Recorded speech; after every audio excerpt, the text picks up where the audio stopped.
And so far, it looks like we don't have anyone new. I don't know if people coming in after I started that will still be able to see it. So we'll just kind of give everyone a little bit of grace. But so far, it's looking like we don't have anyone new. So I'm going to, yes, I'm going to grab in the attendance link, Jamboard, resources for everyone who came in after I posted those. Thank you, Kevin. I appreciate it. Hi, All right. Alicia. I Yes. forgot to sign in the first meeting. Is that still available or is that okay? So what if anybody finished or forgot to sign in and they were here, when you sign in today, so when you click the attendance link, I'll pull it up for everyone to see what it looks like. You when you on either your first name or the last name, either one, after you put your name, put in parentheses, forgot to sign in and put the date too, and then we'll just take that into consideration when we put in all the dates. Oh, great. Thank you. You're welcome. Okay, so these were our resources that we were looking at. And we have a gym board, we have all kinds of things. We thought looking at the chat, making sure that, thank you, Lori. I always try to put, Loris, people who are in the same name together. And if there's anybody else who wants to be in breakouts together, please let me know. I appreciate that. All right, so juggling all those pieces, we do always start with a native land recognition. Acknowledging the tribe's commitment to the resurgence of their traditional ways and the respect and protection of all people, not only those who are living, but those who have gone before and those who are yet to be born. We pay our respect to the elders, both past and present. And acknowledge and let's see and to the valued resource the tribes have defined as their children. They are the tribe's future. We acknowledge that you're joining us from all over the state, and we ask that you take a moment to acknowledge the traditional lands where you are. And I do have a resource. It might be the same one I shared last time. I don't know, but I do have a new one since it's Black History Month, and I'll start sharing some of those as well. But I do invite everyone to share all the time. Someone has directly messaged me about leaving early and recordings. So I have been putting into the chat box for you this resource, and this is where you'll find recordings. So when we jump down to, actually this was last time's, you see I put the recording from last week. It does the ones that are these passcode recordings from Zoom only stay for 30 days. So I try to get them converted to YouTube and put them in as often as I can. But you can see some previous versions there as well. Okay, thank you, Dan, for that share. I always appreciate this from some colleagues, that recognition that acknowledgement is but a first step. It doesn't stand in for relationships and action, but it can begin to point toward deeper possibilities for decolonizing relationships with people in place. At least it's starting the awareness.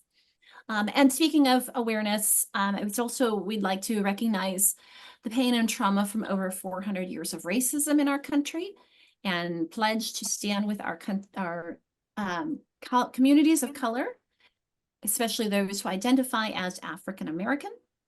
And we acknowledge the intersectionality of both those who identify both as persons of color and individuals with disabilities. I'm trying to grab a link for you. There it is. That's why I'm stumbling on my words. It's a commitment to centering our work to dismantling systemic racism and disrupting ableist structures. And I just put in a masterclass on Black History Month. I will be putting some more different resources in from time to time. I will draw actually attention to one of my favorites that you can go back to here. Up at the top of our resources, you'll see a Padlet of my dyslexia work. And I think in here I have a link to a few years back at Black History Month. LaDerek Horn did a series on Black and dyslexic. Here it is, celebrating Black history and people with disabilities. So not Black and dyslexic, but people with disabilities. So I'm going to put that link in for you as well. Hi, I'm LaDerek Horn. I always invite people just to share resources and ideas. And speaking of, I wish I could find a link for this, but I saw this on Facebook, and so I took a picture because I love these images that and this message. So I just thought I'd share it. That's what I do, is I share. So I'll just give you a moment with that as I put in the attendance and the resources for people who've come in since then, and then we'll jump in. Here we go. Jamboard, attendance, and resources. Okay. And again, I welcome people sharing, and if you have resources or ideas to share as well. And as we work together, especially since we do have someone new, I'm just going to go over our Zoom tips, reminders, requests, if you will. There is a little bit of noise coming from somewhere, so I'm trying to figure out where that is. Might be. Debbie, feel free to unmute if you want to contribute, but I think that we were getting a little background noise.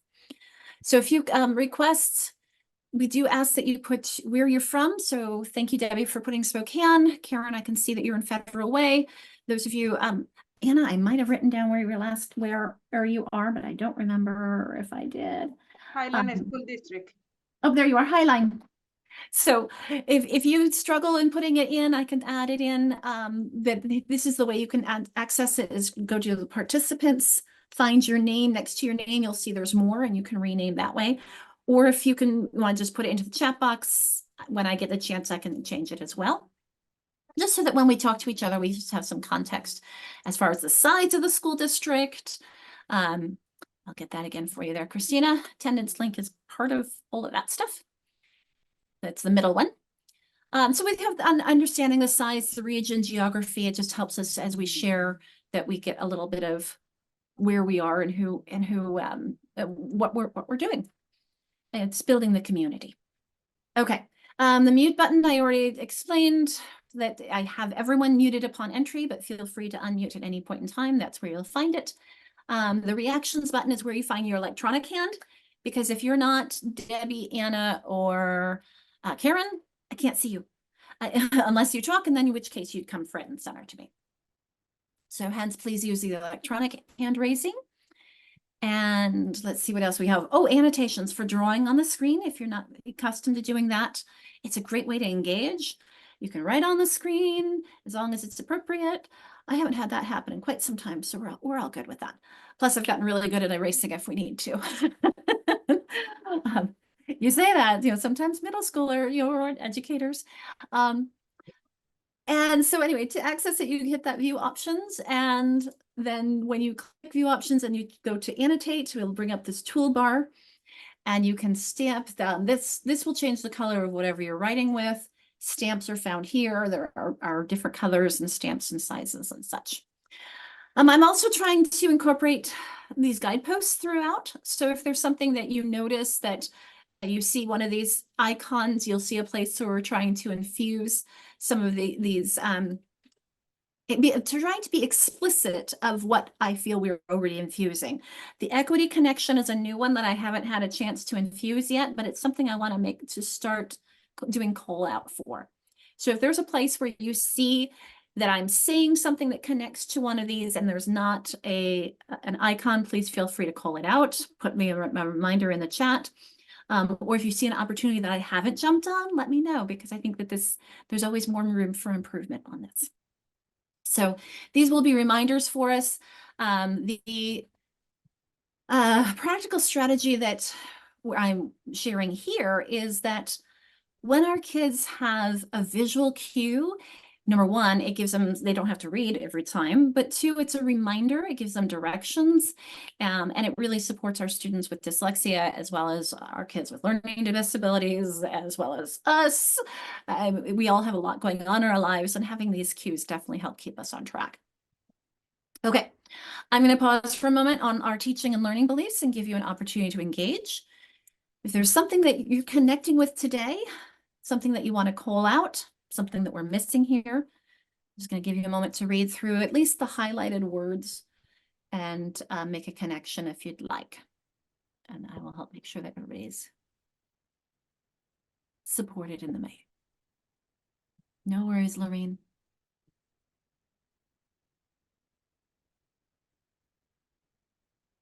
Just checking this in the chat to make sure, see if there's anyone who needs support as we pause here for a moment.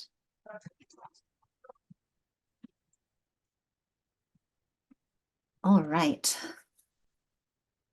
Looks like no connections today. There we go. LaDonna, yes, I appreciate that. Professional development, well, that's why you're here, right? I need to get my annotations on too so I can join in. Let me move my toolbar over here because for me, it's of course this most important word here. All of our students, that's the whole point. Hello, Elizabeth from St. John. Thank you all for supporting that active engagement. The curriculum is something that's very crucial, but at the same time, you and what you know is far more crucial. They're both important, but this is why you're here, is because you can have the best tools in the world, but if you don't know how to use them, then we're not going to be as effective. So this is really, it's building that growth mindset. It's that building of us together. So thank you for your engagement. I'll give you a moment if there's anybody else who would like to add in anything. I always want to find the right speed, not go too quickly. All right, I'll clear all that off. And give you another opportunity if there's anything that we would like to add on or connect to as far as how we work together to get the most out of things today. I do see we have had some new participants, so while you take a moment with these, I will grab the resources, Jamboard, and attendance link and plug them back in.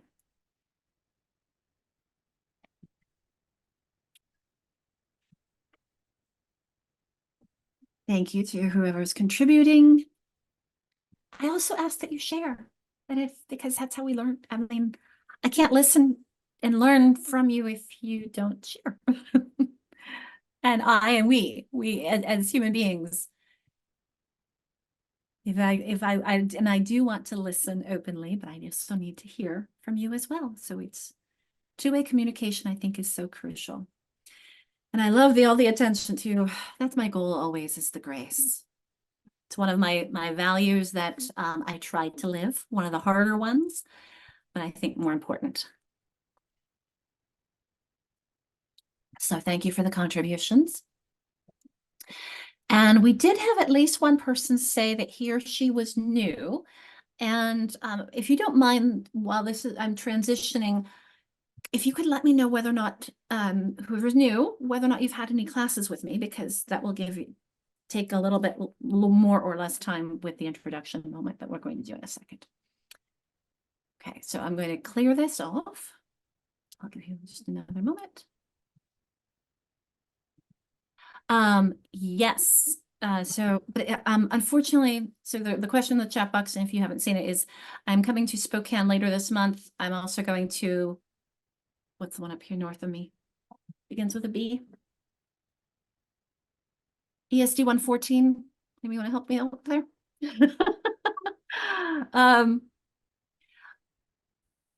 So I'll be in ESD 114 later this month, and I'll be going to Yakima. No, it's not that far. That was ESD 189. It's on the peninsula. It's the other one.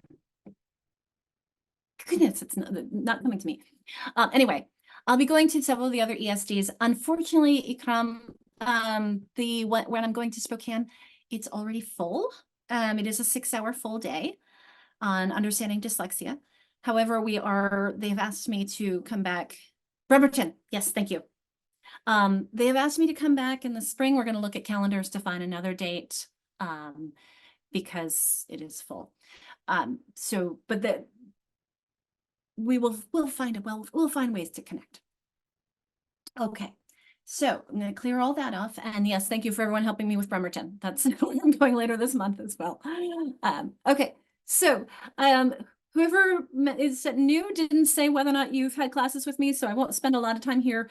Instead of introducing myself, I'll introduce some of these people if you, so in the pictures with me, and at the same time, you can add into things to the chat or to the Jamboard. I'll do a little quick Jamboard tour for those of you who weren't here before. let me make sure I get my right tool, is on the Jamboard. The first frame is you can add in here if you want to, but there's also here on the second one a map so we can see where people are from.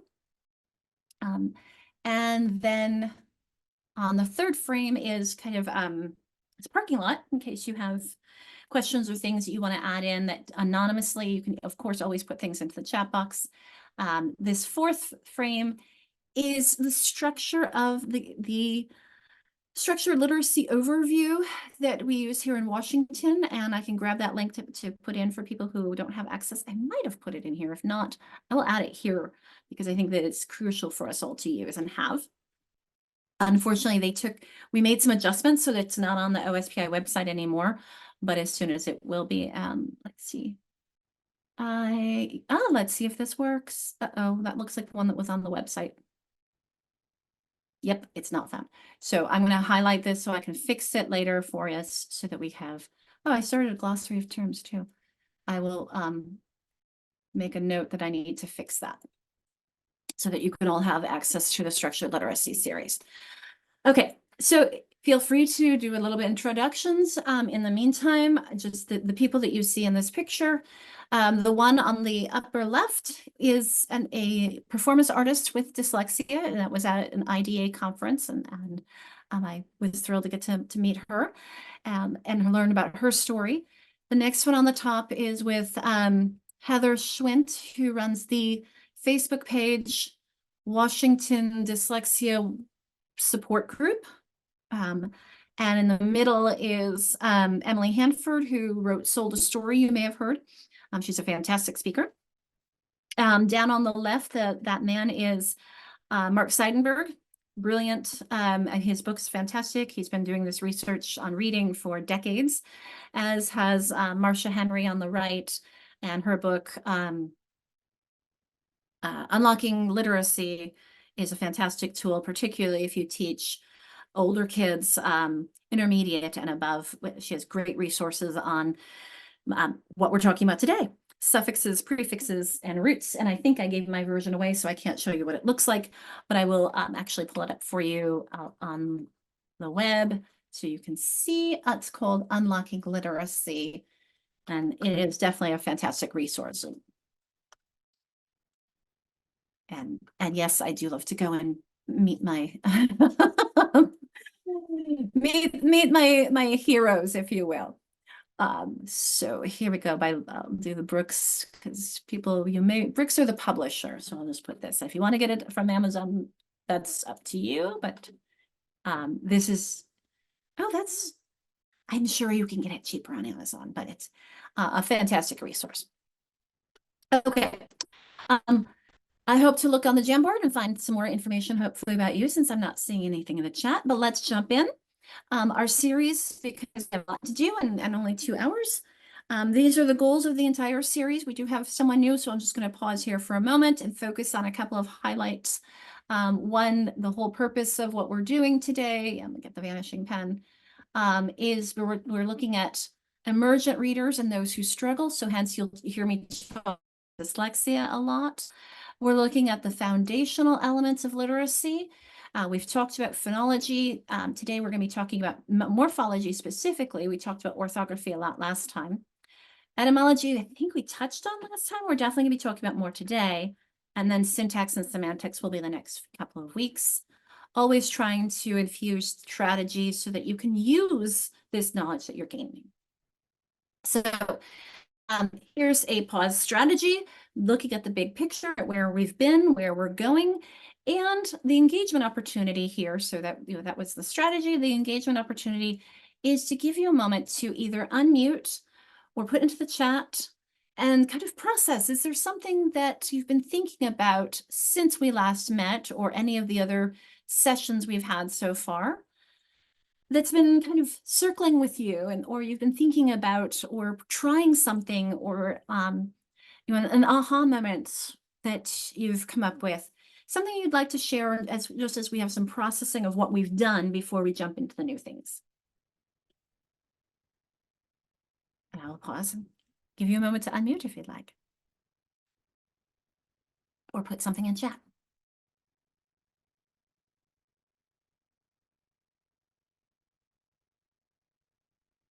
anybody else a verbal processor who wants to unmute and chat through something?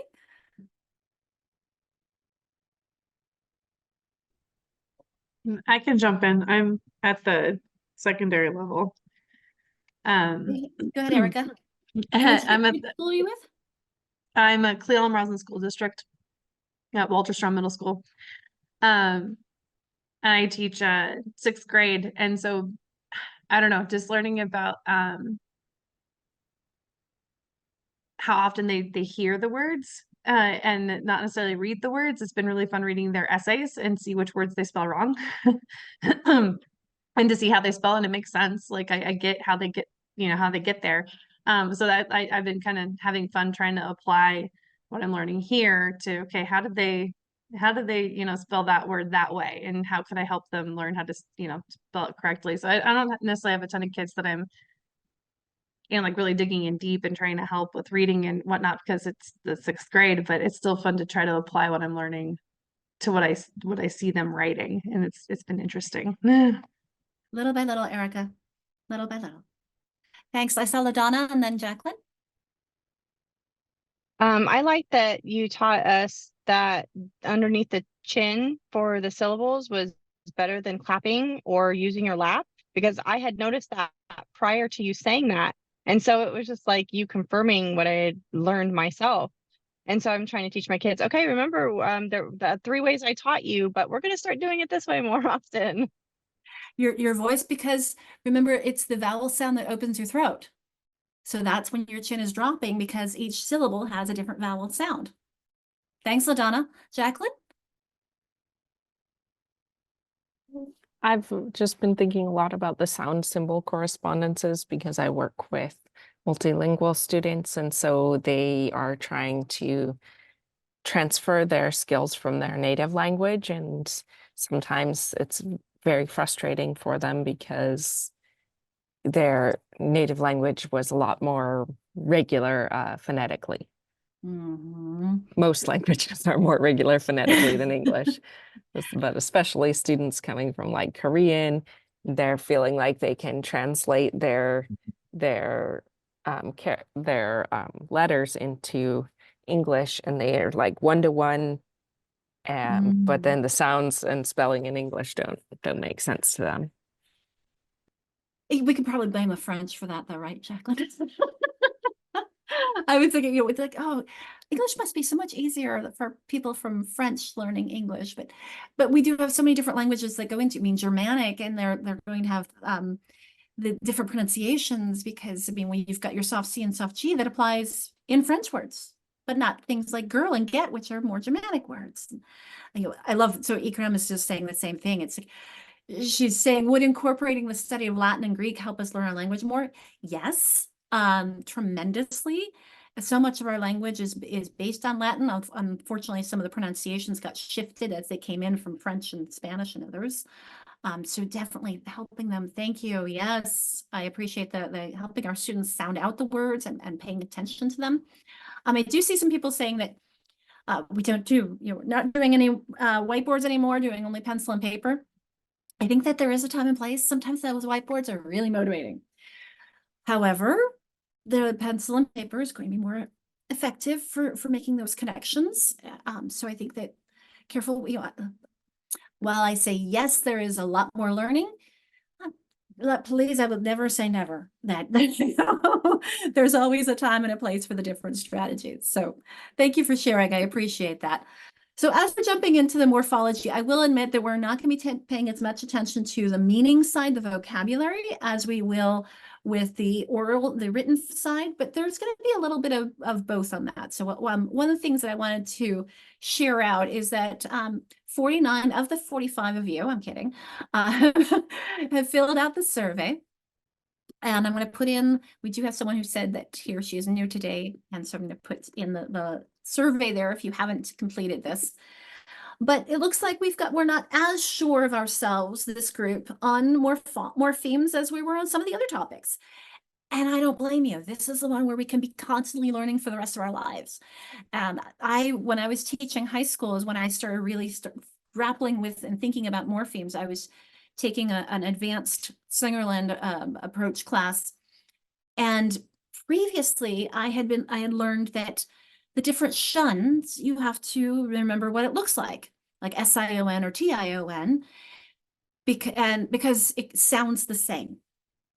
But as I was in the advanced class and starting to learn about morphemes, I realized that if you connect vacation, the shun in vacation, to vacate, which is the base word, you're going to spell it correctly. And you don't have to remember what it looks like. Again, it's a taxing on our memory. And our kids, especially our kids with dyslexia, let's not give them more things to memorize, please.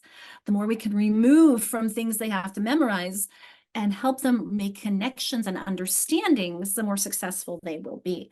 So there's a lot to learn with morphemes, and this is something I'm always learning more about. So this is huge, and I'm with you on there's always more I could learn on that.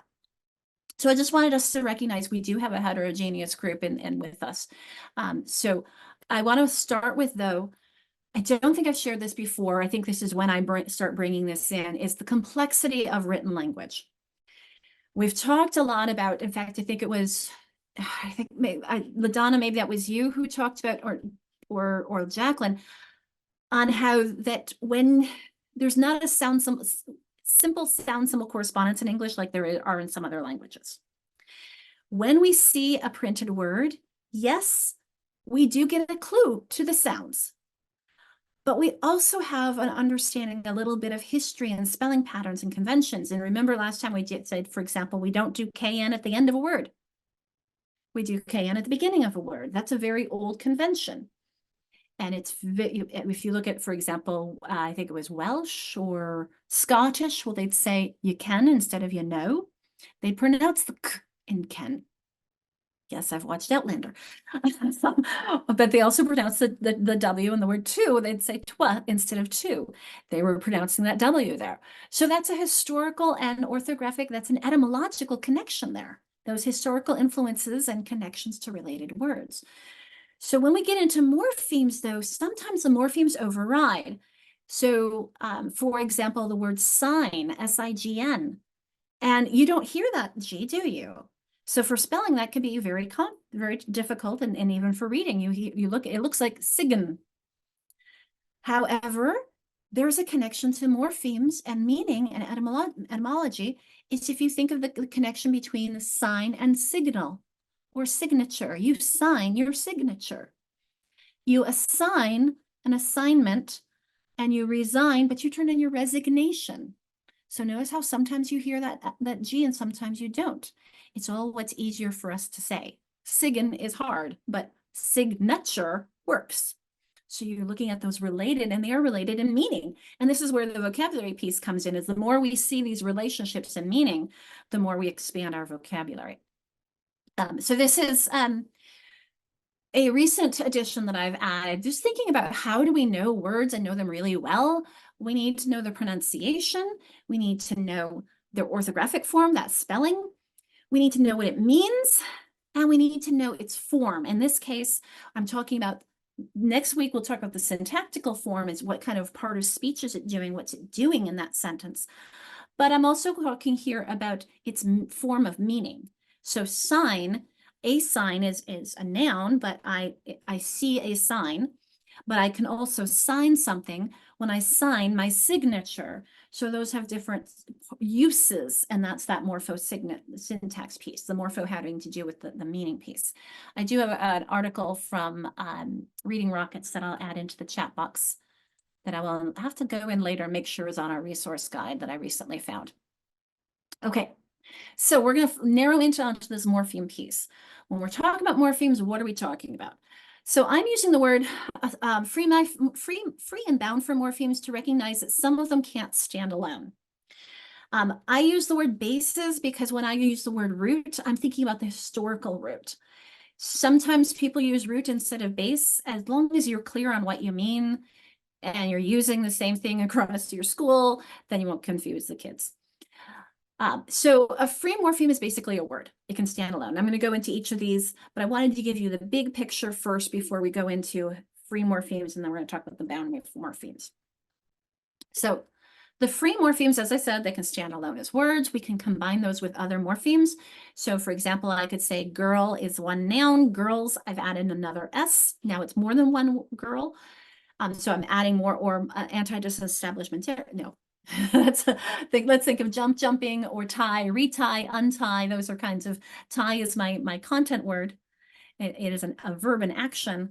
And I can do it again. I can retie, I can undo it, I can untie. I am tying, so I can add morphemes to the beginning or ends of my content word, which is tie. And tie is a single syllable, it can be multisyllabic words. And so that is a content word, it has meaning to it. The content words, you notice nouns, verbs, adjective, adverbs. We're going to talk about those a lot more next week, but the key piece here is that those contain meaning. The function words, conjunctions, prepositions, pronouns, helping verbs, articles, we see these as grammatical glue. My daughter is a 7th grader, and she was doing a section on parts of speech today, and she was saying, Mom, how do you define behind? Like, well, that's a preposition. Prepositions are hard to define. And so those of you who are working with second language learners or multilingual students, you can understand prepositions are hard. All of these function words are hard to define. I think the first one she started with nor. Well, think of either, or, neither, nor. Those are conjunctions. They really have meaning in relation to other words. And so that's why they're called these grammatical glue. The reason why I'm bringing them up here, though, is because when we spell these, take a look at these. I'm going to shut the door because it's cold. And the dog opened it. Hi, go ahead. Notice the difference here that we have homonyms. Remember last week we were talking about spelling, and we remember we had so many different words, homonyms in our language, or homophones, sorry. And the reason why we have these different spellings is to differentiate meaning. Notice though, something, I'm going to come back to this slide in just a moment, because I'm going to give you a truism that helps us look at this. In English, we're going to write with as few letters as we can, as many as we have to. So I'll say that again. Our English words are written with as few letters as we can, as many as we need to, as many as necessary. So look here. My very first older words are the shortest ones. In, for, by, to, or, but, be, we. But if I have a different meaning, I'm going to add another letter to help differentiate that. Notice how I've added another in for someplace where I'm going to go and stay, like a hotel. The different kinds of fors or bys or tos. You notice these different meanings. I'm adding on different letters there. And I can't just have a Y like in lie and die and vi and tie. It's too short. It's not. I need to have those extra letters because they are content words. They're not function words. So just a little bit of, as we start thinking about the difference, these are the whole words. Those ones we can spend a lot of time learning the whole words. Now, as our kids get older, they need to start thinking, though, about bound morphemes.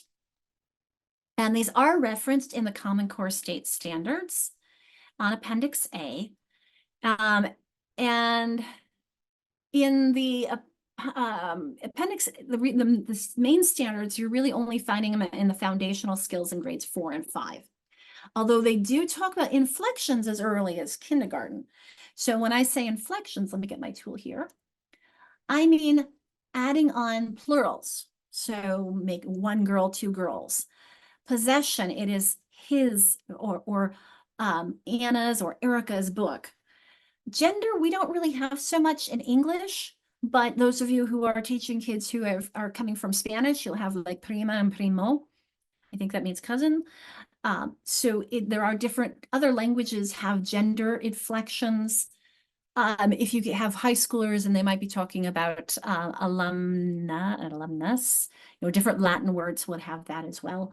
Tense would be like ed, ing. Voice, we don't really talk so much in our language about subjunctive and all those different, voice and mood, but we do comparison a lot. And when I say common, these are really the 6 English inflections. We'll talk about those in a moment more. But S or ES, ED, ING, EN, ER, EST. Now, please be careful. These are not always suffixes. So think about ING. If my word is sing, that's not a suffix, is it? Sing is a content word. It's an action. It's something I do. If I say finger, ER is not a suffix on the word finger. Finger is one thing. It's a content word. If I say singer, now I have sing as my content word. I've added the ER to make it someone who does. So then ER is a suffix, that I've added on. So we're going to talk about these a little bit. We're going to start with the prefix because they go in the middle and in the beginning. But the suffixes are things that our students will get into first because they're easier than prefixes, unless you have your little ones who say untie, retie, etc. Okay, then we're going to get into the bases as well, just a little bit, because we only have 2 hours. So we're going to start with the most common prefixes. Here's an engagement opportunity. How many of you, see if we can come up with any of the top 10 most common prefixes. And I've given you a couple of them already, so let's put some things into the chat box. Christine and Erica, I've said re already, haven't I? A few times. I've said re and un. I see pre, Erica. I think that's on the first one. Inter, I know, is a very easy one. I'm not sure if it's in that top 10 though. We'll see in a moment. Dis, I think so. Sub is a very interesting one. Think about. Oh, my daughter, that pre and post. We have pre-test, post-test. Oh, Debbie, tell me more about D. Give me an example on that one. Oh, like to de-emphasize maybe? Defrost. Oh, yeah. I don't think it's in the top 10, but devalue, those are ones. But yes, I love that. And I think about be, like behind, beneath, between. That's a harder one because we don't put those onto Jacqueline, like alive, awake, around. Those are some of the older English words, like the prefix A and the prefix BE. All right, I'm going to pull them all up. You guys will have some great contributions in there. Let's see how many of them are here. The D and the A and the BE are not. And I think that's simply because even though we use them a lot, so like alive, awake, around, there aren't that many of them. So our old English words, our old Anglo-Saxon words, beneath, between, we use the old English words a lot, but there aren't that many of them. These are looking at the percentage of prefixed words. I see Patty's got miss on there. And I see we had un and re. Look at those at the very, very top. Now notice the in, im, il, ear. Those are what we call chameleon prefixes because, well, we're going to revisit those on the next slide, but we'll jump into that a little bit more. An N and M, the same thing. We have the in and im. Any surprises as we look at this list? Because frankly, if you teach your kids just these top 10, you're going to explode their vocabulary. Because they can understand how words change when we add prefixes. So I'll pause for a moment for people to think about and respond if there's something that, any surprises you want to call out.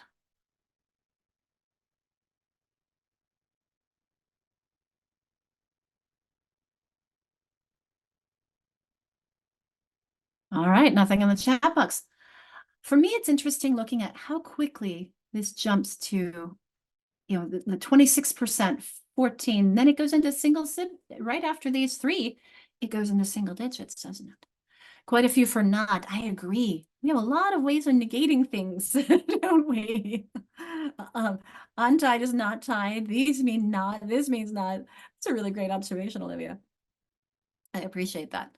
So the chameleons, particularly when you look at this one, I'll show what we mean by that is notice how that in or not could be spelled with an IN, like invite, IL, illegal, IR, irresponsible, IM. And we see the same thing with changes to an N, an L, an R, or sub. I think I saw somebody put sub in there. But this also is related. Success is related in the same way. Suffer, suggest, support, all these different versions. Add, going toward, account, aggress, appear, assert. So my question is, why do you think it's doing that way? I love, like you said, maybe we have so many nots is because it's hard to know when. Yeah, like, is it dis or is it un or is it re or is it not?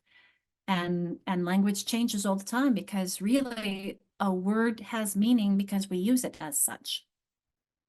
If I started using squibble, that's a word, isn't it? No, squabble, schlumpf, which I do. If we start using a word and creating one and everybody starts using it and has a common meaning for it, then it becomes a word. And so it's all because of language and use. Oh yeah, that's a great one.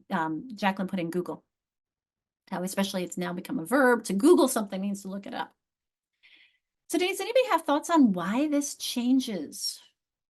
Particularly notice how we've got the M before an M and a B and a P. And we'll do that every time here.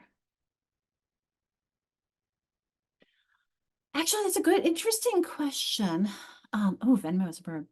Olivia, it's actually, you're on the right idea. This spelling though, and this pronunciation is consistent regardless of where you are, but it does have to do with how I say these. So I invite you to try to say irresponsible or immature or imbalance or in part. It's difficult for our mouths, isn't it? And especially with the and the b. Remember when we did b and p? Remember when we had our categories of, in fact, I have one here I'm working on. Here we go. Remember this when we were talking about different ways of how these sounds were made. And if you remember that and b and p all are made the same way in the mouth. So when we look at the immature, imbalance, impart, my is getting my mouth ready to make the b or the p that follows it. Christina, I agree with you. I think we don't think of success or suffer as having a prefix. And yes, that's when we get into those bound roots of the fur and the cess. They can't stand alone. So these ones are harder, and these are for our advanced kids who start noticing these connections as well. Because I learned when I was putting these on. So these are just, again, let's look at and more learning opportunities for us all. Okay, those are some of the more and less complicated prefixes. Let's look at suffixes. So again, top 10, which ones do you think are the most common?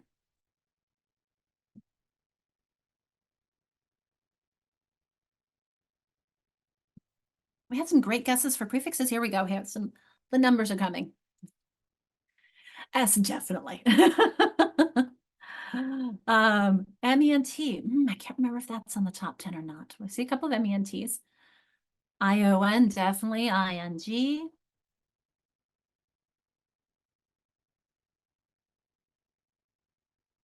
Oh, Ikram asks an interesting question.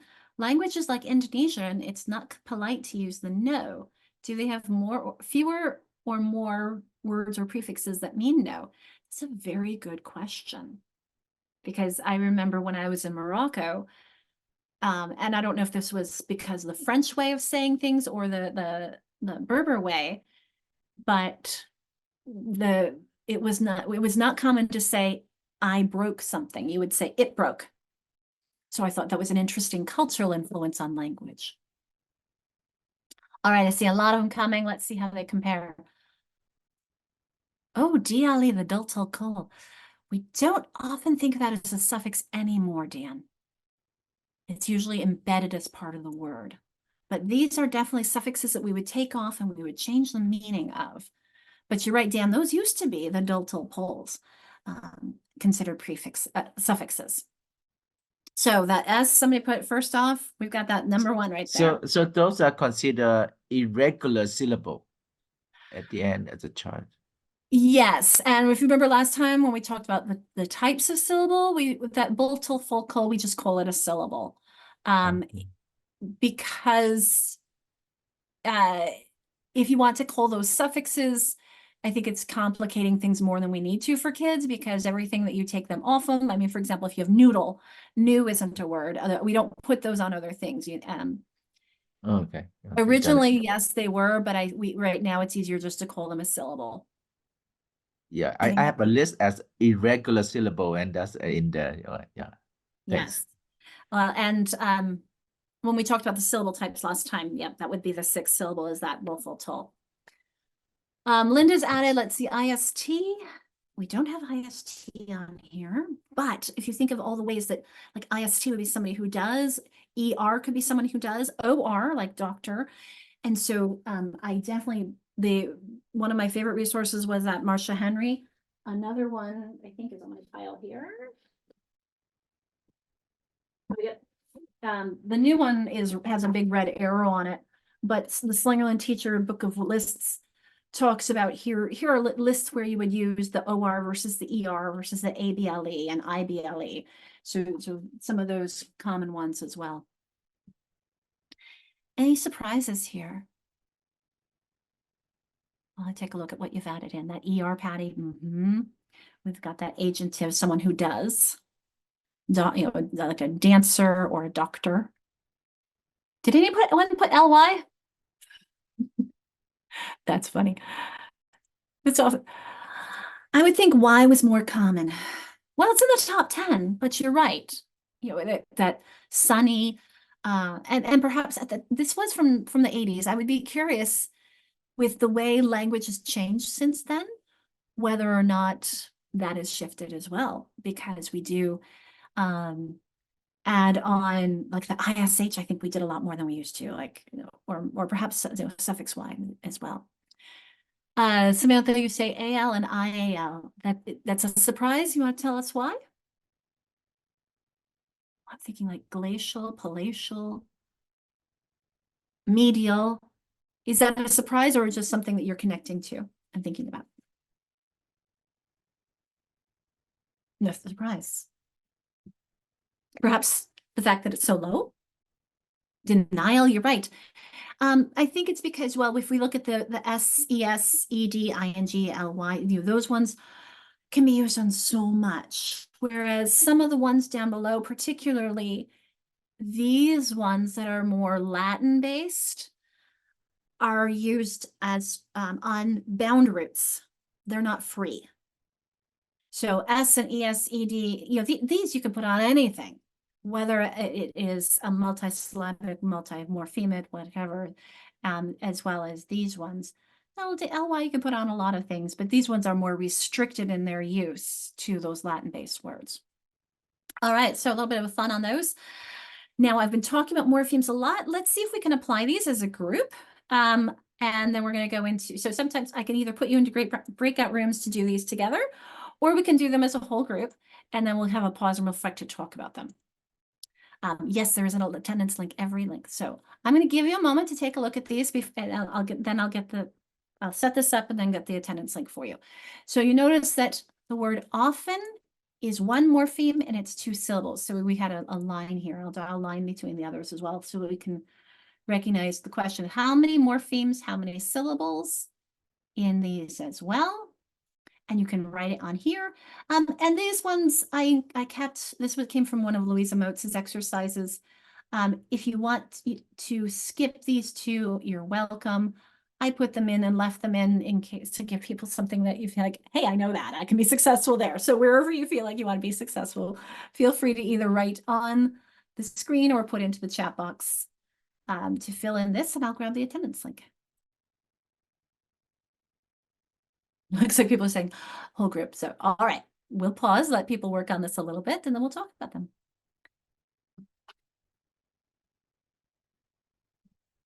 Okay, there's the one attendance link, and I'll get also those other resources, the resources and Jamboard for you.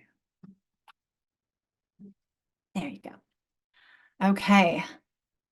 Gives is definitely 1 syllable, but do you remember suffix S on the previous slide? So I have I give, you give, he gives. So I've added a suffix there, haven't I? Let me get my little writing tool here. I'm going to make it, oh, no one likes red. Let's do green. So notice we have a suffix. So I can see someone's erased the 2. Should we put it, I mean, 1, let's put a 2 here that, because I give, you give, he gives. Is that 3rd person? Gives, definitely on the 4 on that. Okay, let's keep us going. Phonemes for alligator is a lot. But let's look at drum. How many syllables? I mean, sorry, here we have one morpheme, 4 syllables for alligator. Lynn is giving us 4 phonemes, 1 syllable. Gives 1 syllable, yes. Gives 1 syllable. So 2 syllables in drum? What are they? Drum, remember, my chin's only dropping once. This is the syllable side on this side, and this is the morpheme side on this side. Because my chin's dropping once, I'm going to change that to 1 for you. I hope everyone's okay with that. And the question is, how many? We're all working together on it. How many? So notice how often is 1 unit of meaning, even though it has that en, this is not a suffix in this case, like darken. This is just 1 unit of meaning. Gives is 2 units of meaning. Alligator is 1 unit of meaning. All right, how about whoever said question mark on the alligator? Or. So I would do 7 or 8, depending on how you look at this or. So I'll do that again. Or. So 7 or 8 on that. I think Louisa Motes would call it 7. I think she calls the or 1 syllable. I mean, one sound. All right, Ikram has peckish, 5 phonemes. Ish. 2 syllables. Peckish. And 2 morphemes because I give you a peck, and if I'm feeling a little peckish, it has to do with how I feel. I could say babyish, whitish, bluish. Wasn't there a TV show Blackish? Or was that? And so yes, that was a 2 and 2. And drum, I'm going to give us just 1 morpheme because it's just 1 thing, right? Liposectional, L-I-P-O. We've got a couple different things. L-I-P-O, S-A-K-Sh, I would do 10. We'll see what Louisa Motes does on that. Liposuction. How many syllables? Liposuction. I think I saw Debbie with 4 fingers up.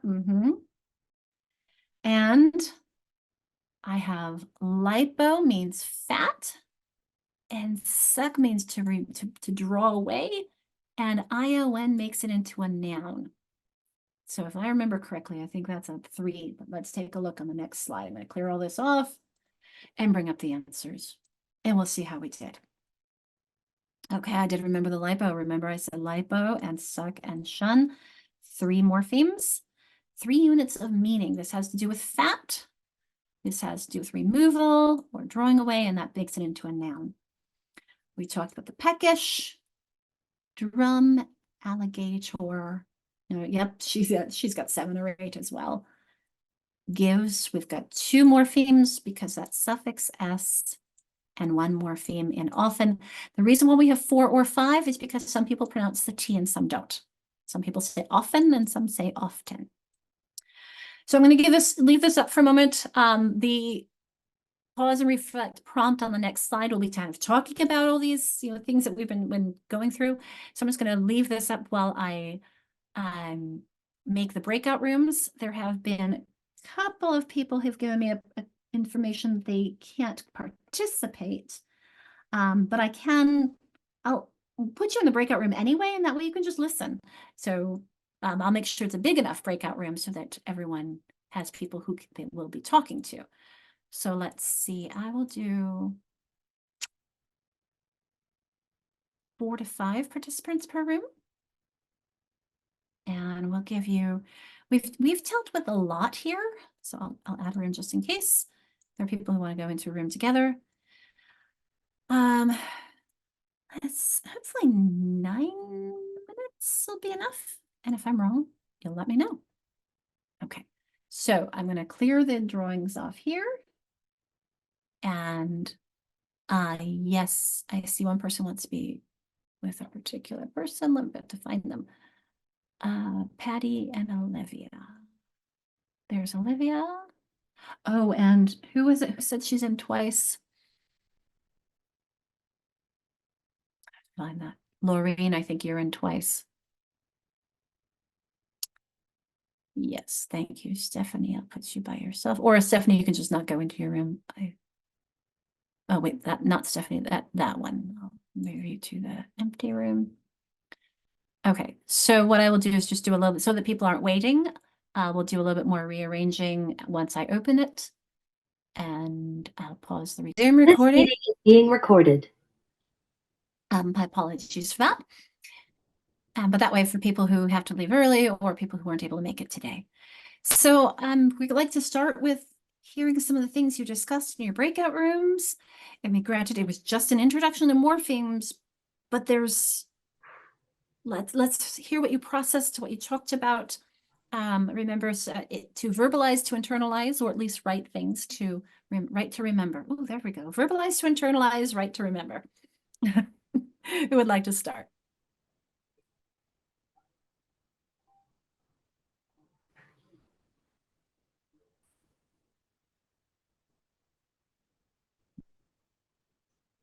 You didn't choose a representative? I guess I could start what we talked a little about. There were just three of us. Thank you, Christina. It was back to the question of prefixes, I guess. Mhm. And we just discussed the suffer and success prefixes, and all of us kind of agreed that those are hard for us to wrap our heads around, seeing them as prefixes, because to me, a prefix changes a word's meaning, like marine, submarine, subpar. That changes the meaning of the root word, whereas success is not a root word, and fur is not anything, and cess is not anything. So how could su serve as the prefix to those words? You would have to add the b, like sub, or unfair. This is fair, this is unfair. That's what we discussed. So we didn't come up with any answers. So I meant to look at them online rather than subtyping that one. So let's look up suffer. And we think about the root fur means to carry or to bear. So if I could take that FER and make new words from it, then we've got that SUF being a prefix. And so you're right, Christina, it is hard when we think about the fact that these are bound morphemes. I first ran into this when I was teaching about suffix ION. And I was coming up with a bunch of words that had like action. Might take off the ION, I have act. Vacation, I take off the ION, I have vacate. And then I came up with fiction. I took off the ION and I had fic.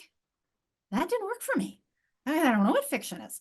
So that's where I started recognizing the bound, whoops, I don't know what I hit there, the bound roots.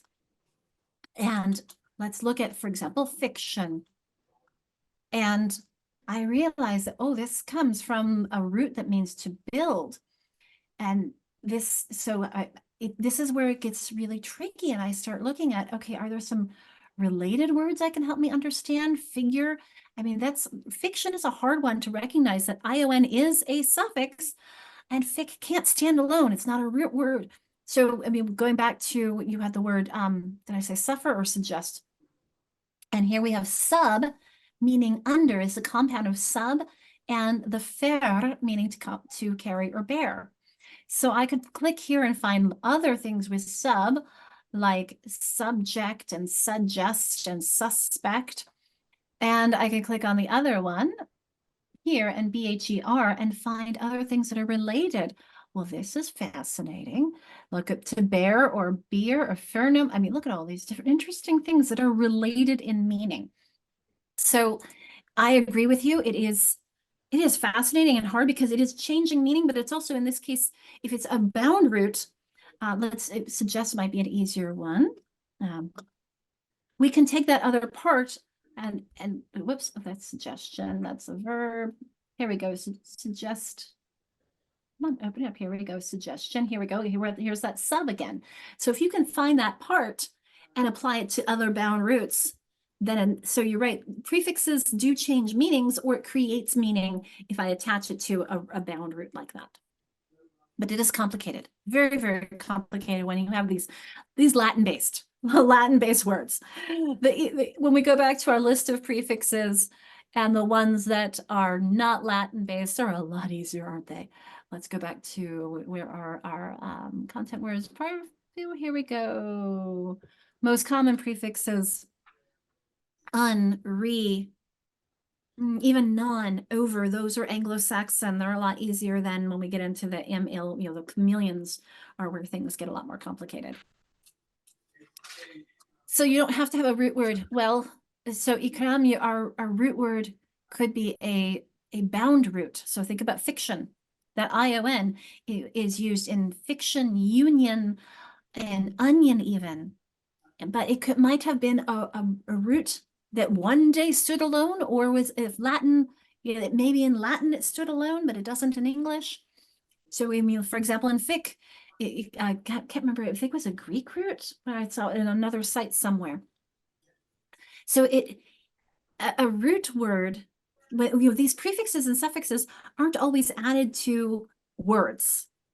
That's why when we go back to saying, and I actually didn't have a lot of time to get into those bound morphemes, into the bases. But bases are usually Latin or Greek, and they can't stand alone. Traditionally, there are sometimes language change. So for example, cred, in credit, in incredible, and trying to think of other things with creds, didn't used to stand alone. And now we talk about street cred, and now it stands alone. So again, that's language change. And if I want to say, okay, I want to find a whole bunch of things with cred, or spear is one of my favorites. I'm going to go to onelook.com. I think I put these in last time, but I'll put them in again. And I want to find everything that has SPIR, because I want to do a lesson on those. And I'm going to sort by commonness, common words. And now I've got, let's inspire, spiritual. And some of these aren't related in meaning, but spiritual, inspire, transpire, respire. It has to do with breath, uninspired. Aspire, spiritedness, conspire. So you can find, let's look at them online and put in inspire. And we see that the spirit, it's N, meaning to in. We saw that on our prefix list, wasn't that?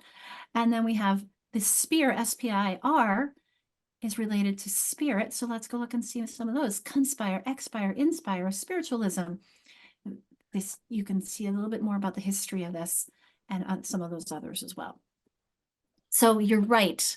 You do have to have something that is a prefix or a suffix is attaches to. It's not always a free morpheme. It's not always a content word or a function word. Remember that it could be a bound morpheme versus free. Does that help for that exploration? I think it was Christina in your conversation that you were having with your team. Ikram says yes.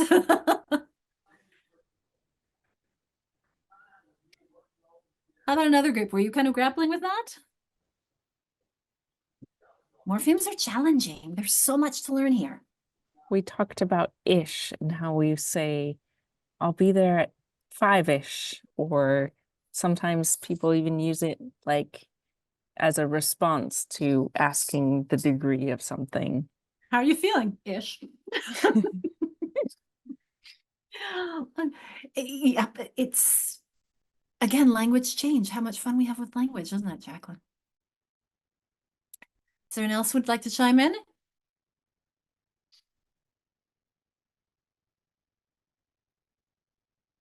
Well, the door is always open. Feel free to go ahead. In our group, we're at such various stages, high school down to kindergarten. But we were kind of talking mostly about what we've done since last week using this course. But I was talking to them about, like, we're sort of at the level in kindergarten, we're adding an S to something. They're just learning how to write in their journals. So they're writing about their stuffed animals. So I was, we were talking about adding an S to animal. And then I threw them for a loop, because then on the front of their journals, it says like so-and-so apostrophe S journal. So they were very confused by that too. So there's always something.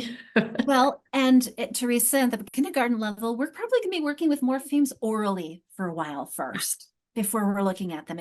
And that's why, like I said, with even your youngest learners, you untie your shoes and you retie your shoes. Notice that those both have to do with tying, don't they? And is something we stick in the beginning, like unhappy or unbelievable, or this changes and makes it like it's not. So yeah, with your younger ones, you're gonna be doing a lot more oral. And I love that apostrophe S, and that when you use the S for plural, though, you have to think about the fact that this is no longer making that S sound, is it?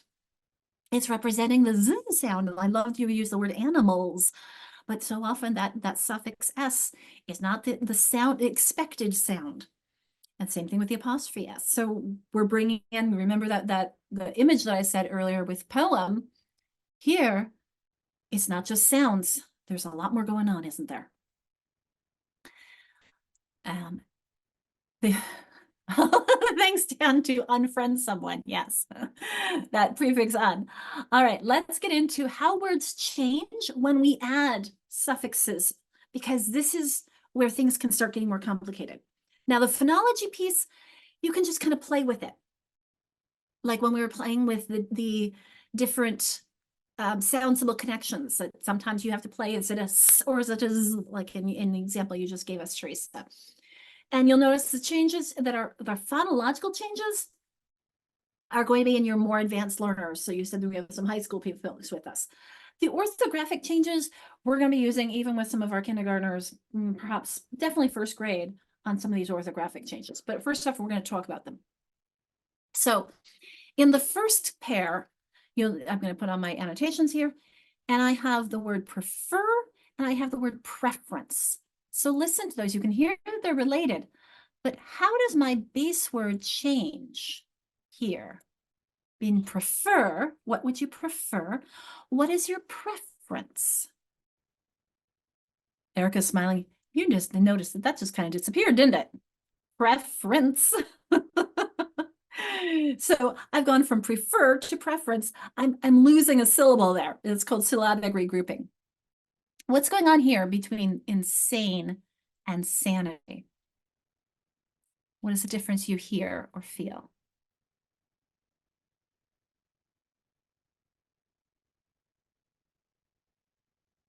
You can unmute if you want. I see you typing, America.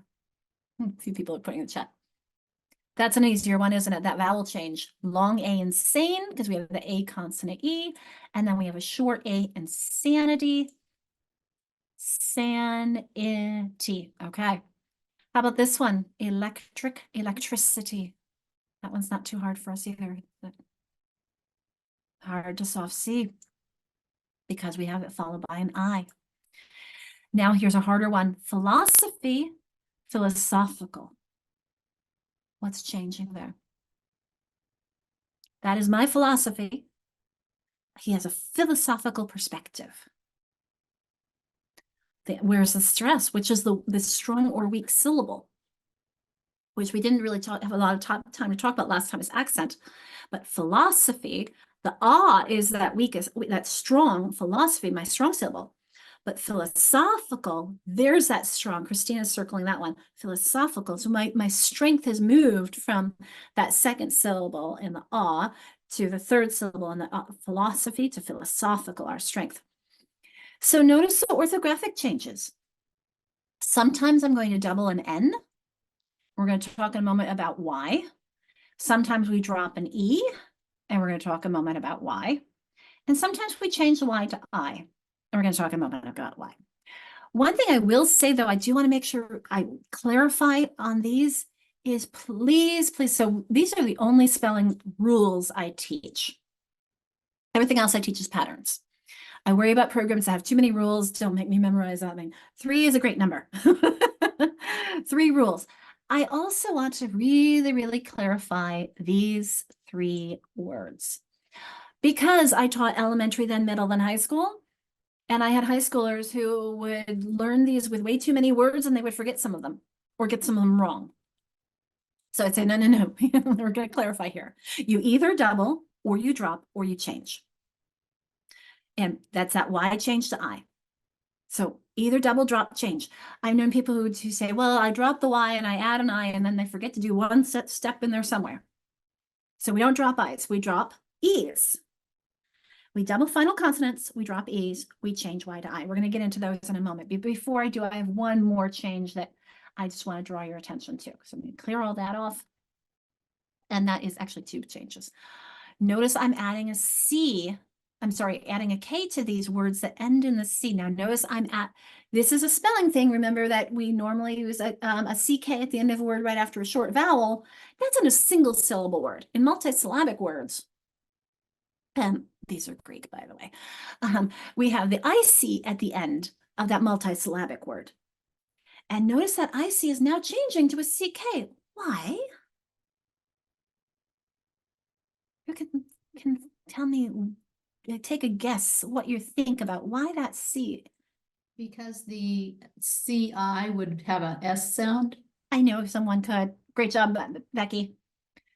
You'd have a S sound, wouldn't it? That would be picnissing and panising. You need that K to make that K sound. And then one more change that we've made throughout the years is instead of going thief to thieves, wolf to wolves, knife to knives, shelf to shelves. That one is shifting a little bit through use. People use it less, but it is still a more traditional way of making that change. Okay, now let's go to, we're not going to get to the spelling rules yet. We have one thing to explore. We're not going to do this in small groups because it's hard, but we'll do it together. I did it in the Jamboard if you want to try it on your own. I actually, looks like we have a little bit of a oopsie noodle on the spacing, but we're going to decide whether it is a sound change, which I'm going to put in blue, like we had on that last slide. So change by, I'll put phonemic, PH, or if it is a spelling change, orthographic, SP for spelling, or if the word changes both, I'm going to put it in purple. All right, so we're going to work on these together. You can put it into the chat box, you can underline, but let's do, let's do the first one together because this one's hard. Some of them are hard, some of them are easy. Let's talk about them. So this one I had the wide, and here I have width. I dropped the E to add the TH, and I went from a long I and wide to a short I and width, which is why I'm still using purple on this one. So let's see who would like to say, notice, how do these base words change when I'm adding the suffixes? You can either write or I'll write for you. Which, Ikram, are you saying that the second one, differ to difference? I agree with you. That one is a sound only. Differ, difference, instead of difference. Some people say difference, but most people say difference. How about the next one? Sun to sunny, what's changed? Sound, spelling, or both? Sun, sunny. My base word sun sounds the same, doesn't it? I've doubled that N, Christina, you're right. Let's make it red. Because sun is spelled the same in both places, isn't it? But I've doubled the N when I added my suffix Y. Okay, let's look at the next one. What has changed?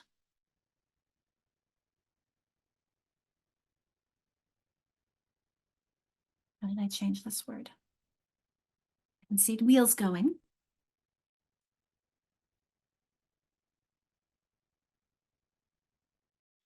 People are saying both.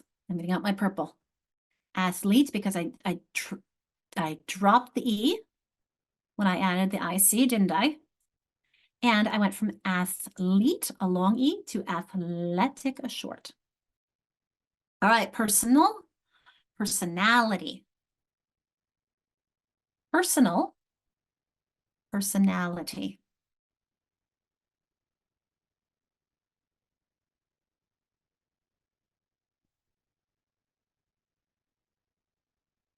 What? It's funny because I have it underlined in purple in here, but I agree that I don't see it. So we've added the ITY, but personal hasn't changed, has it? See, a lot of people saying both. And I think I do have it underlined here. Let me look at the, nope, I have it underlined in blue. I was gonna say, I was only, it's really small on that font. So tell me more. The personal, it is a sound, but where's the spelling change?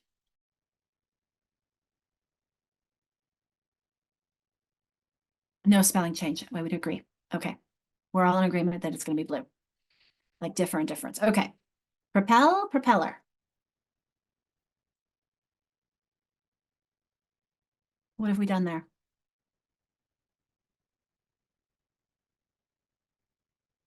Yep, we've doubled that L, didn't we? Combine, combination. What have we done? Combine, we definitely dropped the E. Combine, long I to combination. Ooh, we have a short I now, don't we? So we're gonna make that one purple. For some reason, oh, I was gonna say I'm only getting my eraser. Here's my drawing tool again.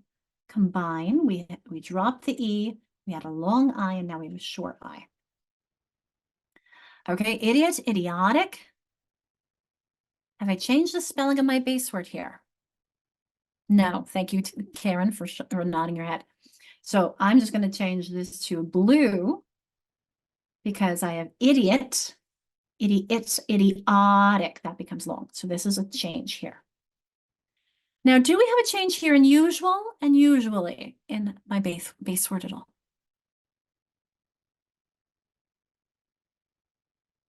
Karen, what's changing in that one? You can unmute. You're muted, Karen. Just a double L. So you doubled the consonant, right?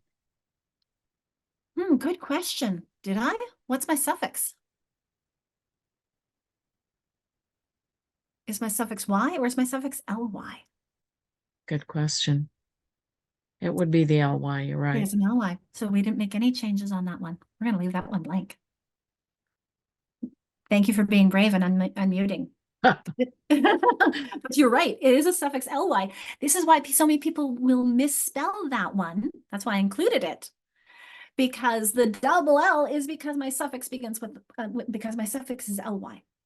So it's not usual plus suffix y, which would make something into an adjective like you see sun and sunny. This is suffix ly, which makes things into an adverb. And that's where some people will forget that they need to add the ly and have two L's, not because I'm doubling it, but because my suffix is ly. All right, and then our last one, extension, we have the D going away. And I think that's the only thing on that. Let me pull all these up for us and we'll check our answers and see how we did. The extension, because of course the D is gone. And so we have a complete different sound system. Okay, we're going to get this. Before you move on, can I ask one clarification? I'm sorry. Mhm. Why is differ and difference the sound? Is it because of differ and difference? And that's where it changes at the end? Okay, I just want to clarify. It's more in the beginning. It's in the middle there. That you're right. The end of differ. Okay. Now, there are some people who argue with me and say, well, I say difference, like in natural speech. Okay. Okay. I just want to clarify. Thank you. Most of us will say difference. And that second syllable in defer kind of goes away, doesn't it? Not everyone pronounces it that way. And that's where these the phonological changes may or may not, depending on your pronunciation. But the spelling ones are consistent, and that's where our kids need our support, especially our kids with dyslexia. And so I have on the next slide the version I gave them after I've taught it. I'm going to give you the kid-friendly version first. And this is actually on a handout, so I'm going to take us to our handouts. So if we go back to our structured literacy handouts here, and up at the top where it says handouts, here we go. These handouts, I'll copy it and put in the chat box for you. And these are all printable things that you can take. And there are two of them here. There are spelling rules. And you'll notice that there's a bit more language than I say I got to. This is the early language that we used when I was at Chartwell. You'll notice that spelling rules for Y rule, both a PDF and a Word version. And I'm going to bring up the PDF because it's easier to share, but I'll tell you why there's a Word version. It's when I taught at Chartwell, I would give them, let me use my vanishing pen, a piece of paper that had just this first one when that's all we were dealing with. It was a little bit more centered, and I would say, okay, this is what we're dealing with, just this one. This is the one we talked about last week. Remember that convention? I now call it a convention, not a rule. We called it, but for kids, we might call it the floss rule. One syllable word, one short vowel that ends in FLS or Z, you double them. So then when we're ready to move on and we're ready to start adding suffixes on, I would tell them, okay, get out your spelling rules page. I'll pull it out of your page protector. I'm going to give you a new one that has just 1 and 2. And we're going to spend a lot of time with number 2 before we get into number 3. Then we'll get a new piece of paper, and we're going to spend a lot of time with 2 and 3 before we get into 4. Now I'm going to give you a moment to read these, and I want you to think about, why do I'm actually going to make a line here, because 2 and 3 have something in common that is different in number 4.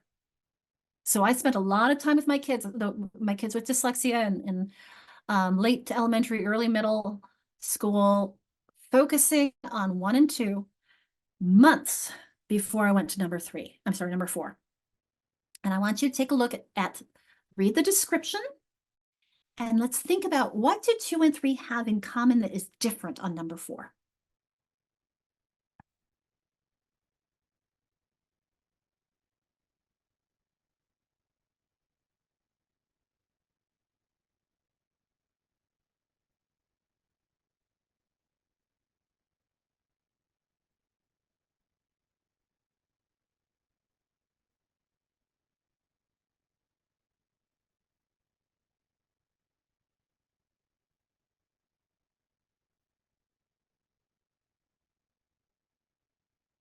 Anyone have any thoughts? And all of them, they start with the criteria. The first one is a 1-syllable word that ends in 1 consonant after 1 vowel. The second one is you have a silent E, and the third one is you have a word that ends in a single Y, consonant Y, not a vowel Y. So those are the conditions. Now, what do we look at? In 2 and 3, you're going to look at your suffix. What specifically, I'm going to double if I have a suffix that starts with a. I think I see Joan saying a vowel, right? I'm going to drop if I have a suffix that starts with a vowel. But down with number 4, does it matter whether or not my suffix starts with a vowel? It doesn't. It only matters if my suffix starts with an I. I know a lot of people will say, oh, except for ing. I'm like, well, what about ish or ive? We don't have 2 I's next to each other in our English language, in the English language. The word skiing came in from Norse. Taxiing is very new. I'm gonna have to look at its origin. Caribbean, not English. And Hawaii and Hawaiian, not English. We don't do 2 I's next to each other, which is why we leave the Y if we're adding a suffix that begins with an I. So this is the handout I would give them, and I've given you. We're going to practice it, and then I'm going to show you the I've got this version. So let me clear all that off. I'm going to show you how I would teach this to my kids. I would use multisensory cards and a lot of spelling, a lot of writing, but I'm going to pull up this. We're going to do this on the screen instead of a pocket chart. Okay, so we're going to do the first one and my word big. And I can see a few of you. So how many syllables in that word? Well, first off, I'm going to give you the conditions. I'm going to give you the whole thing. I'm going to take the word big, and I'm going to put a suffix ER and my equal sign. All right, so first we're going to look at the word big, and we're going to determine whether or not this is a word I have to think about whether or not to double that G. So this is the double or not to double is our question here. How many syllables is the word big? I see one, thank you. And how it ends in how many consonants? Just 1, thank you. After how many vowels? Just 1. So this is a 1-1-1 word. Now I'm going to look at my suffix. Does it begin with a vowel? Yes. So I've seen a few odds. So I'm going to have to double that G to make it bigger. Now, there is an advanced doubling rule where you have multisyllabic words. We'll get into that another time. But this is what I get my kids a lot of practice to words where it fits and where it doesn't fit.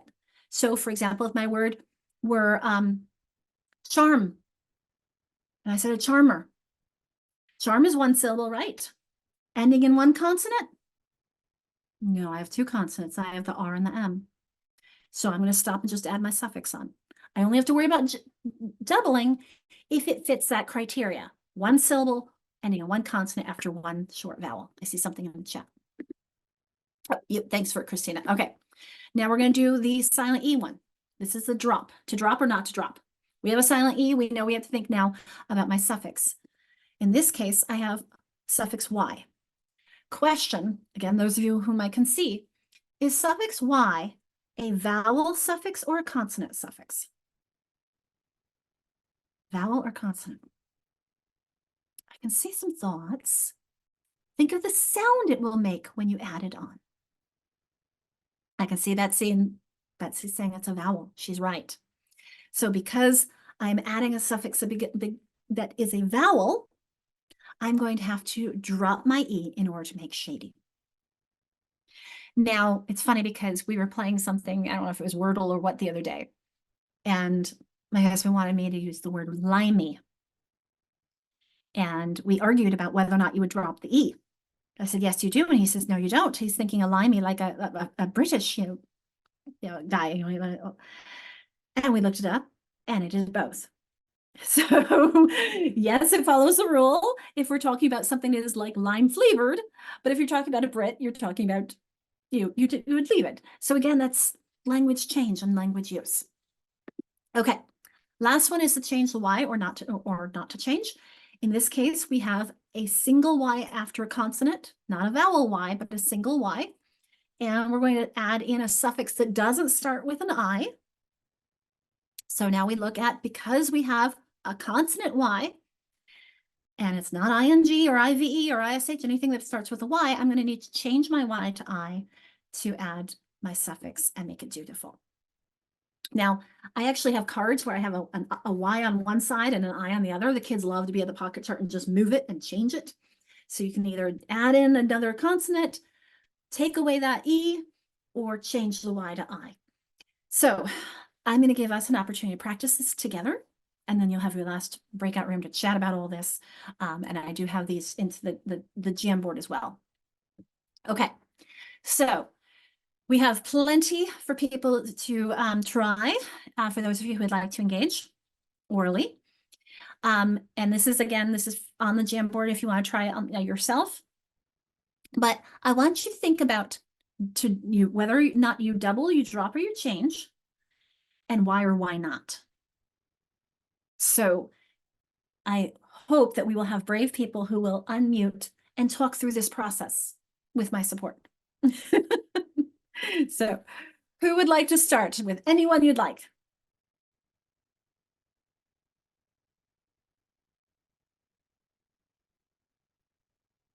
And if you just put them into the chat box or into the screen, I'll ask you your process. Because it's important that we understand the why. Because then we can apply that same rationale to any other word that follows the same pattern. I'll start with scar and scarred. Okay, that's number 13. Thank you. And it ends in a consonant, and it has one vowel. Mm-hmm. So you would double the R. Okay. A lot of people have difficulties with the difference between scared and scarred, but you were exactly right. We doubled that R because our word is scar. If your word was scare, what would we do? Drop the E and add the ED. Excellent, Debbie. Someone keep us going. For number 1, for spin and ing, you have your consonant and a vowel, so you double your N.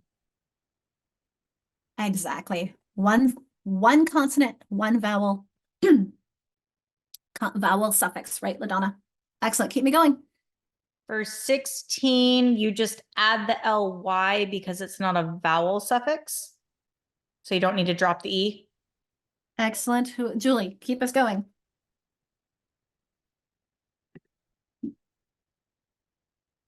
I will say you are much braver and on it than the last group I had. You guys are awesome.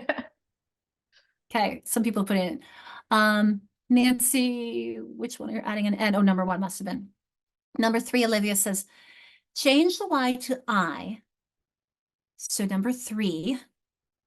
So let's look at the conditions. Everyone can help us. She might not be able to unmute. So number 3, she changed the Y to I. Yes, because I have a consonant Y, not a vowel Y. And my suffix doesn't start with an I, so I don't have to worry about 2 I's next to each other. So you are correct that we would change it. And you got in a question mark, but you are on the right track with that. So STICKINESS. And Okay. For ahead. number 12, examination. So you drop the E and you drop the E at the end. Exactly, because your suffix starts with a vowel. Good job, Dan. Looks like Thanks. Christina has said number 12. Oops, the same one. See if we have any others with a silent E at the end. Here we go, number 10. Same thing, just like Dan and Christina had said, because our suffix starts with a vowel, that one's not going to have those 2 E's. Number 6, you're adding, okay, yes, we're going to drop the E for quotable. However, I want us to be very careful on number 8. Who's brave and wants us to talk about number 8? And then we'll come to econs, looking at number 7. We'll all do the silent E ones first. Oh, we missed number 2.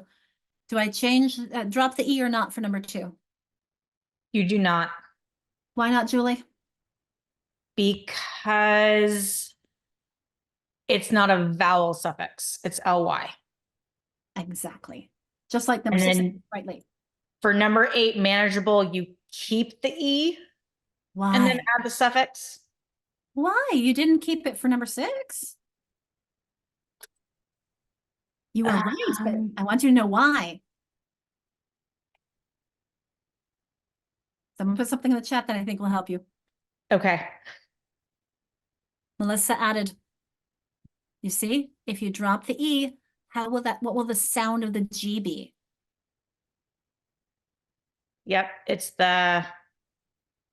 would change. So it's the sound aspect, whereas with quote, the T still remains the same and it's a hard T. Whereas the manageable, the G would change. Exactly. Okay. Oops, quotable. You drop the E for that one. And the soft C and soft G, that's going to override. Like when we saw electricity. And here we have manageable. Okay, I think we got all of the silent E ones. Looks like we had number 7 and number 3. So Betsy, you say number 3, why did I say Y is a consonant and not a vowel? If I did, I misspoke. The Y is a vowel and it's one vowel after one consonant. So if you think about this conditions, if it is a vowel Y, a vowel Y team like AY, OY, EY, then you're just going to add on your suffix. But if it's a single vowel Y, a single Y at the end, or a Y after a consonant, however you want to refer to it with your kids, then you have to decide whether or not to change the Y to I. Because in reality, the Y and the I, they play the same role. They can take each other's places. If it's in the middle, we usually use an I, and if it's the end, we usually use a Y. And so this was a huge eye-opener for me fairly recently when I thought about or read about the words onion and million and billion. Notice that I is making a Y sound. So the Y and the I are interchangeable. We use the I in the middle or the beginning, and we use the Y at the end. So you're right, it is a vowel, Betsy, in that one. What I meant was it has a consonant before it. Okay. We had number 7, horrifying. I noticed you did not change the Y because you were adding an ing, right? Where was that one? Number 8. We don't want to have those two eyes next to each other. So that was, sorry, 7. I saw in the chat box someone did. And let's see, number 4. No double because you have 2 consonants. Excellent, Christina. So we just had burned. What else have we not done yet? Joyful. I think I just explained that, Betsy, don't you? So we're just going to add on the suffix in joyful. Let's see. Number 9 we haven't done. And we have, oh, here's one more silent E we missed. Number 14. Do we drop or not drop? Number 14, drop or not drop that E? Do not drop Why not? because it's not a vowel suffix. Exactly. Okay. 15, change or not change? Change. I'm saying thank you for speaking up for them. You are going to change because you don't have an I here and you have a consonant before the Y. Same thing here. We have those, we have glorification and signification. This is an interesting one. People realize that my base word was glory and I changed already my Y to I here, and now I'm changing another Y to I to make it glorification. Okay, we've done that one. Let's see. I think the last one here is number 9. We talked about this one. Number 9, what's the question? Double drop or change?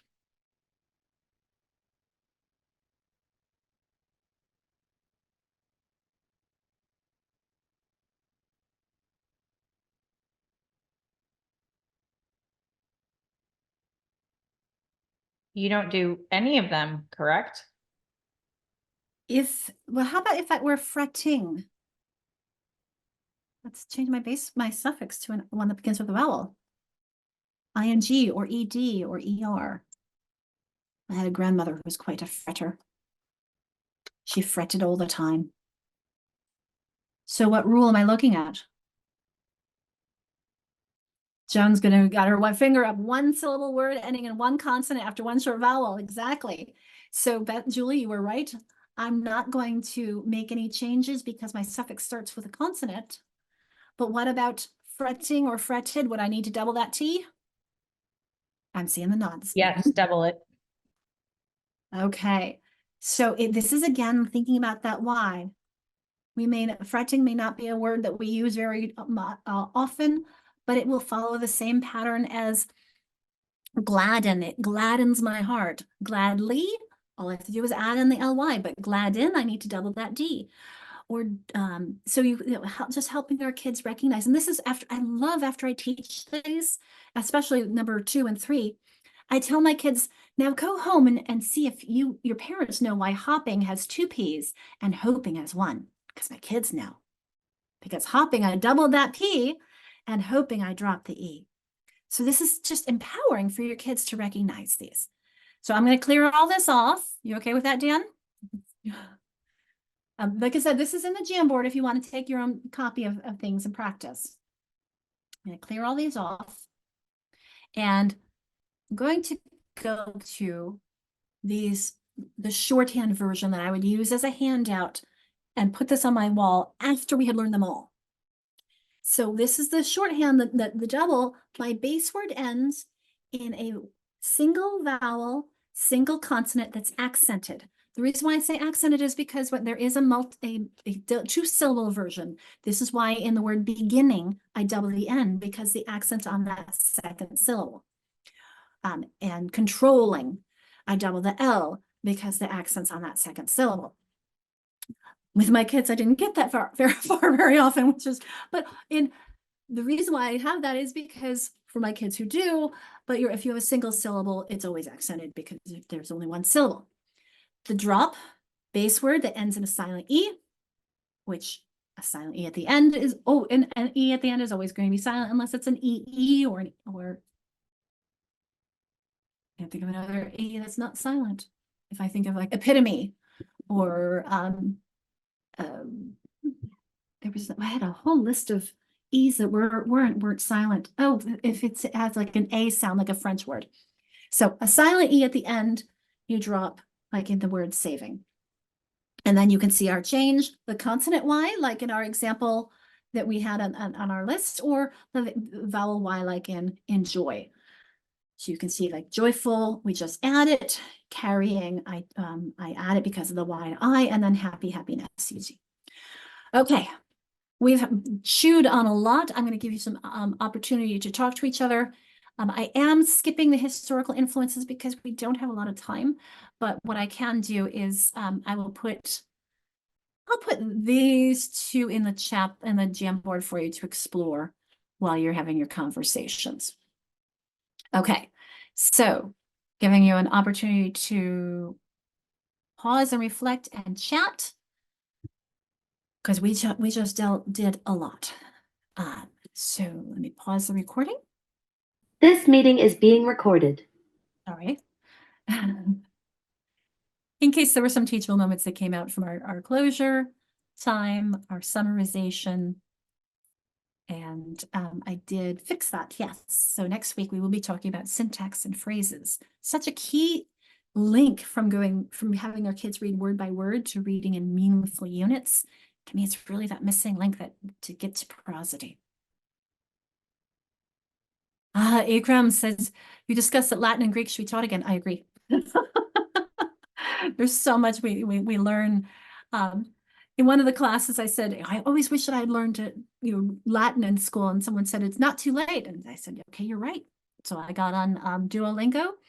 I do French every morning to brush up on that. And my son and I started doing Latin since he's taking Spanish at school. I said, this is good for us to learn about English and for you with Spanish. So always more to learn. And too bad I don't see a spelling test is important in school anymore. So Dan, I support spelling tests when they are pattern oriented. Let's give a kid's test on things where we double or we don't double, or we drop or we don't drop, or we change or we don't change. I don't support if we have random words that completely have no relation to each other when it comes to orthography. Let's help them build and notice these patterns. And So- I'm surprised that a group of young kids, most of them from East India, they nail spelling bee, an amazing word that they can put in their head and they can able to sound it out. Those are, I really salute to those kids. They have a perfect ears and the sound in their head. Well, and if you remember that poem image, though, they need to know more than just sounds. That etymology is so crucial. We don't know how they always say, what's the origin of the word? Because where can you use it in a sentence? And you think of, I mean, the word sign. And you think of that silent G in there. Well, it is related to signal and signature. Or if you have the silent M in autumn, and we think it's related to autumnal. Now I hear that N. So looking at related words as much as possible. Well, it is after 5:30. I don't want to keep everyone, but Thank you. just an invitation. I'm going to go ahead and stop the recording.